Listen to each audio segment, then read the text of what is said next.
Selamat pagi, siang, sore, atau malam.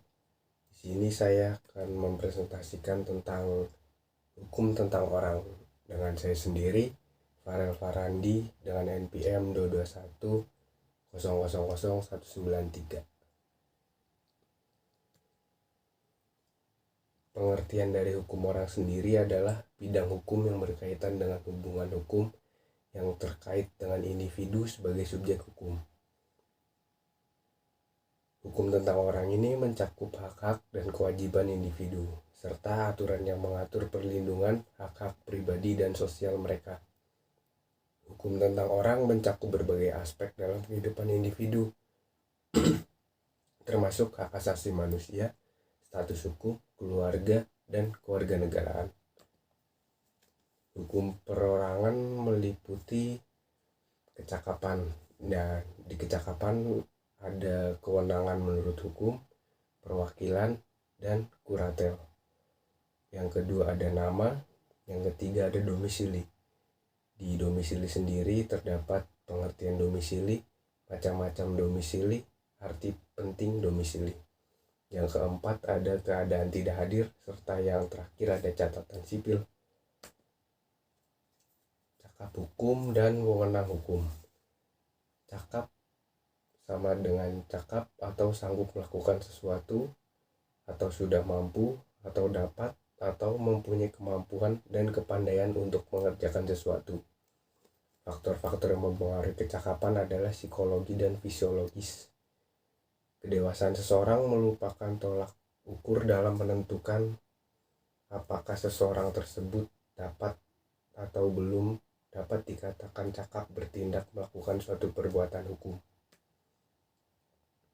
Berikutnya ada kewenangan berhak, seperti hak untuk hidup, hak untuk memiliki, hak untuk mewarisi, hak untuk tempat tinggal, dan juga hak publik seperti untuk menjadi PNS, anggota TNI, dosen, guru, maupun yang lain-lainnya. Kewenangan berbuat, yang pertama adalah cakap atau mampu berbuat karena memengaruhi syarat-syarat hukum.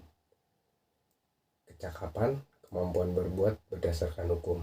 Yang kedua ada kuasa atau berhak berbuat karena diakui oleh hukum walaupun tidak memenuhi syarat hukum. Kekuasaan atau kewenangan berbuat dalam kecakapan berbuat dan kewenangan bertindak. Seorang anak yang belum dewasa atau belum mencapai umur 21 tahun dapat melakukan seluruh perbuatan hukum apabila telah berusia 21 tahun dan telah mendapat surat pernyataan dewasa atau venie aetetis yang diberikan oleh Presiden setelah mendengar nasihat Mahkamah Agung pada yang ini terdapat di pasal 419 dan 420 KUH Perdata. Yang kedua, anak berumur 18 tahun dapat melakukan perbuatan hukum setelah mendapat surat pernyataan dewasa dari pengadilan. Ini terdapat di pasal 426 KUH Perdata. Cakapan berbuat dan kewenangan bertindak. Yang ketiga ada seseorang yang berumur 18 tahun dapat membuat surat wasiat. Yang keempat ada orang laki-laki yang telah mencapai umur 15 tahun dan perempuan yang telah berumur 15 tahun dalam melakukan perkawinan. Yang kelima ada pengakuan anak dapat dilakukan oleh orang yang telah berumur 19 tahun. Kemudian yang keenam ada anak yang telah berumur 15 tahun dapat menjadi saksi. Sedangkan yang ketujuh, seorang yang telah ditaruh di bawah pengampuan karena boros dapat A. membuat surat wasiat yang terdapat di pasal 446 KUH Perdata, dan yang B. melakukan perkawinan yang terdapat di pasal 452 KUH Perdata. Yang poin ke-8, istri cakap bertindak dalam hukum dalam hal A. dituntut dalam perkara pidana, menuntut perceraian perkawinan, pemisahan meja dan ranjang, serta B. menuntut pemisahan harta kekayaan yang terdapat di pasal 111 KUH Perdata, kemudian membuat surat wasiat yang terdapat di pasal 119 KUH Perdata. Selanjutnya ada perwalian. perwalian atau pengawasan terhadap pribadi anak di bawah umur atau belum dewasa yang tidak di bawah kekuasaan orang tua serta pengurusan harta benda anak sebagaimana diatur dalam undang-undang. Yang kedua, pada prinsipnya terdapat perbedaan pengaturan tentang perwalian menurut Undang-Undang Nomor 1 Tahun 1974 dan KUH Perdata, di mana KUH Perdata anak-anak menerima perwalian adalah anak yang berumur 21 tahun atau belum kawin, yang terdapat di pasal 330 ayat 3 KUH Perdata. Sedangkan menurut Undang-Undang Nomor 1 Tahun 1974 yang menerima perwalian adalah anak-anak yang belum mencapai umur 18 tahun atau belum kawin. Ini terdapat di pasal 50 ayat 1 KUH Perdata. Yang ketiga, dalam hal pengamatan wali di dalam KUH Perdata ada dibedakan menjadi 3 jenis perwalian, yaitu perwalian dari suami atau istri yang hidup lebih lama. Yang kedua, ada perwalian yang ditunjuk oleh bapak atau ibu dengan wasiat atau akta tersendiri. Yang ketiga, ada perwalian yang diangkat oleh hakim. Untuk poin perwalian yang keempat, sedangkan menurut Undang-Undang Nomor 1 Tahun 1974 tentang perkawinan. Perkawinan hanya ada karena penunjukan oleh salah satu orang tua yang menjalankan kekuasaan sebagai orang tua sebelum ia meninggal dengan surat wasiat atau dengan lisan terhadap 2 orang saksi. Selanjutnya ada pengampuan atau kuratel. Pengampuan pada dasarnya ditunjukkan untuk melindungi pihak yang tidak cakap atau orang dewasa yang menderita sakit ingatan atau tidak mampu mengurus sendiri hartanya atau karena pailit dengan melakukan pengurusan pribadi dan harta kekayaan tersebut, terdapat di pasal 433 KUH Perdata. Sedangkan proses kepailitan bertujuan untuk menjamin adanya suatu proses yang jujur dan adil dalam pemenuhan kewajiban atau pembagian harta kekayaan debitor yang dinyatakan pailit kepada para kreditor. Untuk penjelasannya ada di Undang-Undang Kepailitan tahun 2004. Pengampu melakukan pengurusan pribadi dan harta kekayaan pihak yang diampu. Berikutnya ada nama. Nama merupakan hal yang penting karena nama dijadikan bukti diri seseorang sebagai subjek hukum, sehingga dari nama itu sudah dapat diketahui keturunan siapa orang yang bersangkutan, di mana suatu nama sangat penting dalam urusan pembagian waris serta soal-soal lain yang berhubungan dengan kekeluargaan. Tentang nama diatur di pasal 5A sampai dengan 12 yang menentukan tentang nama-nama, perubahan nama depan. Akan tetapi dengan adanya Undang-Undang Nomor 4 Tahun 1961 yang mengatur tentang pergantian nama, maka pasal-pasal BW tentang nama yang telah diatur dalam undang-undang ini tidak berlaku lagi. Tata cara atau perubah atau menambah nama yang benar sesuai dengan Undang-Undang Nomor 23 Tahun 2006 dan Undang-Undang Nomor 25 Tahun 2008. Berikutnya adalah pentingnya nama.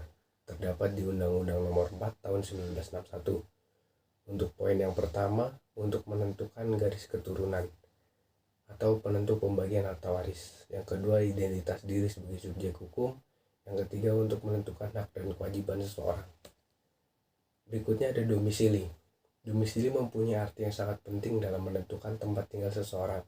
Tempat seseorang melakukan perbuatan hukum, tempat pejabat melaksanakan jabatannya, atau badan hukum yang melakukan perbuatan hukum. Artinya sebuah tempat yang memiliki seseorang secara benar, tetap, dan permanen. Sedangkan menurut Sri Sudewi menyebutkan domisili sebagai tempat kediaman, yakni seorang yang melakukan perbuatan hukum. Untuk domisili ada bermacam-macam. Yang pertama, tempat tinggal yuridis. Tempat tinggal yuridis terjadi karena peristiwa hukum. Untuk yang kedua, tempat tinggal nyata. Tempat tinggal nyata terjadi karena peristiwa hukum, keberadaannya sungguh-sungguh dibuktikan dengan kehadiran yang terus-menerus di tempat itu.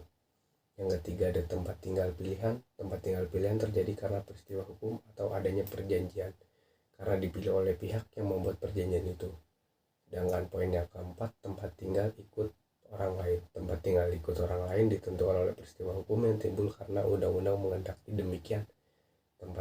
Contohnya seperti tempat tinggal istri atau anak. mengikuti tempat tinggal suami atau orang tua. Berikutnya ada keadaan tidak hadir. Keadaan tidak hadir diatur dalam buku 1 bab 18 pasal 436 sampai 495 KUH Perdata.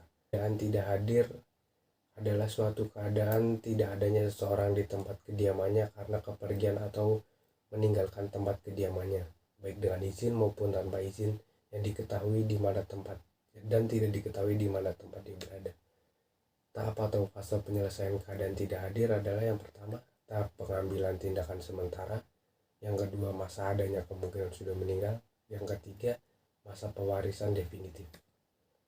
Untuk catatan sipil, mempunyai peranan yang sangat penting dalam kehidupan berbangsa dan bernegara. Hal ini dikarenakan lembaga ini berperan dalam kerangka memberikan kepastian hukum tentang kelahiran, perkawinan, pengakuan terhadap anak luar kawin, perceraian, dan kematian. Untuk tujuan pencatatan sipil peristiwa hukum, yang poin A adalah agar setiap warga negara dapat memiliki bukti-bukti otentik. Yang kemudian poin B, mempelancar aktivitas pemerintah di bidang kependudukan. Untuk poin C, memberikan kepastian hukum bagi kedudukan hukum setiap warga masyarakat, misalnya kelahiran, perkawinan, perceraian, pengakuan, kematian, dan masih banyak lainnya.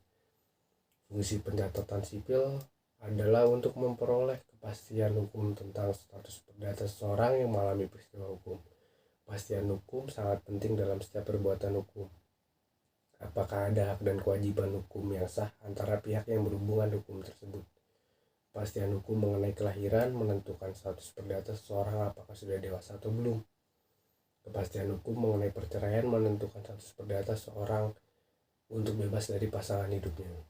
Kemudian kepastian hukum mengenai kematian menentukan status perdata seseorang sebagai ahli waris maupun keterbukaan ahli waris. Untuk contoh kasus yang saya ambil di presentasi kali ini adalah perceraian yang dialami oleh Reza Arab dan Wedi Walters yang terjadi pada 27 Oktober 2022. Sekian presentasi dari saya, kurang lebihnya mohon maaf. Terima kasih.